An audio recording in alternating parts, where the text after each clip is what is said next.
কে জানি লিখেছিল, আমার হাতে নষ্ট হয়ে যাওয়া জিনিসগুলোর মধ্যে সবচেয়ে বড় একটা জিনিস আমি নিজেই। জীবনের কোনো না কোনো পর্বে আপনি এই ব্যাপারটা নিশ্চিত বুঝতে পারবেন।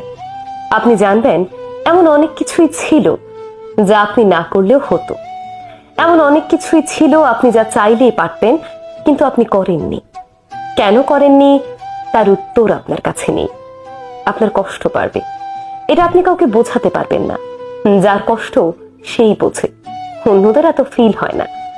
আমরা নিজেদের নষ্ট করি, ভুল সিদ্ধান্ত নেই, নিজের আবেগের কাছে হেরে যাই, নিজের ভালো বুঝতে পারি না, মন নিজের নিয়ন্ত্রণের বাইরে চলে যায়। যে আপন না তাকে আপন ভেবে বসে থাকি। জীবনে আসলে ভুলের শেষ নেই।